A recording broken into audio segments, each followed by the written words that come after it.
Hi, today we got some crazy topics to touch base on. iPhone and Flipper Zero, Google with a $5 billion lawsuit. Yes, we're gonna get into that topic too as well. And I'm gonna add a security tip at the end onto resolving some of these issues, especially with Google's recent lawsuit. So let's get to it. All right, when it comes to iPhone and Flipper Zero, well, there was an issue. Now with Flipper Zero, most people, when you get this tool, it's a little small handheld device. You can even fit in your pocket. You could do quite a bit of cool things with that. But here's the thing. People are using it to do Bluetooth spamming attacks on, nonetheless, your iPhone. Yes. So what they would do is there's like a whole payload you could run just to execute, to do some nefarious acts with Bluetooth. So recently there is a package you can get on the Flipper Zero and certain devices to the iPhones. And what it would do is it would pop up requesting trying to connect to your iPhone because your Bluetooth is on. Now, if your Bluetooth is off, you're okay. But if your Bluetooth is on, you're gonna get spammed with it. Now, here's the problem with that. As these spam messages pop up on your phone to request to connect, it'll continuously pop up, especially when I pull up some different devices like smart TV or something trying to connect.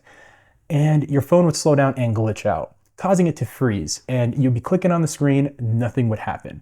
And then you try to hit the power button, it wouldn't work. So then it forces you to do a hard reset.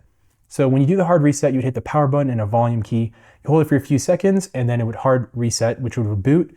But here's the crazy thing. If you're still within range and your Bluetooth is kicked on again, the attack repeats itself. So unless you get out of range, then you could go ahead and turn off your Bluetooth. You might try to figure out who it is unless there's only one guy in the room or a person, whoever it is. Then you could identify, yes, it's them. And then you could probably tell them to knock it off or, call the police to try to, apprehend them for that, because that's actually illegal activity. You can't be hacking people or doing nefarious things like that.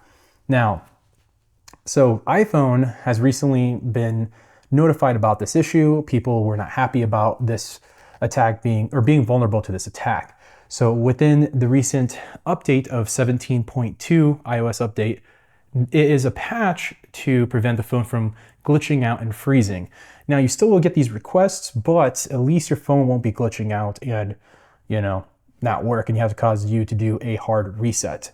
So at least that's one way to get around that. Now let's get into the Google's lawsuit. Yes, they were recently sued for $5 billion. That is quite a bit. Yes, billion with a B, not million, just to get that clear. So someone was able to find out that with the incognito browser, they were being tracked.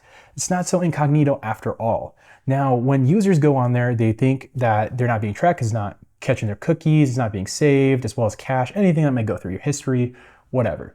Now, what's funny is Google's been actually pulling that information with every user that utilizes their incognito browser or any other privacy features within the browser itself.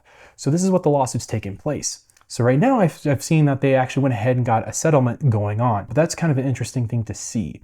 Now, here's the thing. So I myself, even though I sometimes use incognito browser, that's for testing purposes. For a lot of times when you run, you're having issues logging in or a web page is not working, you try incognito. That way running without any previous caches, history, cookies, anything like that to try to intervene, just to test to see if a web browser is working or something like that. So there's many reasons you could use incognito browser. Some use it for trying to have a private search. Again, you could use it for various things. So what I do anyways, in general, without even using incognito browser, I still have some safe gates in place.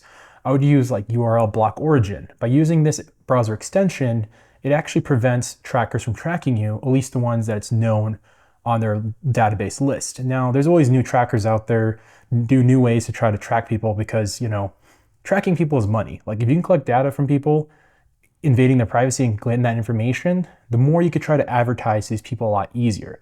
That's why they want to track users by what they click, what they view, what they do, so they can improve their products or improve the web page to more than likely hook you in and, make you stay longer. So that's typically what it is with advertising. We get advertised all the time, and that's just that. So here's the thing. So yeah, using URL block origin is one thing I would recommend to use as well. If you want to be fully private online and not be seen or noticed or tracked as easy, it's very difficult. I'd recommend using a VPN. So I myself actually use a VPN. It's actually going to be ProtonVPN. There are other VPNs out there, but here's the thing. With those different VPNs, some of them may not be so private after all, because the company collects your data or your logs. Because anything you do, there's logs being collected. Now, with ProtonVPN, from what I was seeing, and I go based on some experts, I did a lot of research on this as well, it seems that ProtonVPN does a third-party check on this, and they release that report to others out there. So that way you could fully see that, yes, they are definitely secure and they are deleting those logs and not collecting that data. With other VPNs out there, well, some of them even claim to do third-party checks, but here's the crazy thing. They do not share the findings or reports of that third party. They keep it to themselves. So is it truly private? You don't know, because they don't release that information. So that's why I recommend ProtonVPN. There are other ones out there. I did use PIA, so private internet access. That's also a good one, but I do recommend ProtonVPN. It's actually pretty fast, it's pretty cool, and you can go up to 10 devices. So I have it on multiple devices, especially if you go to coffee shops, airports, just to be secure with your data online.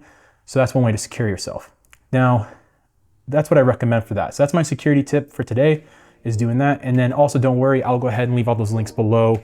And that way you can keep up to date on that as well, or just get those URL block origin or whatever you need. So yeah, if you have any questions, leave it in the comments below. I'll get back to you on that. As for that, have a good one and enjoy.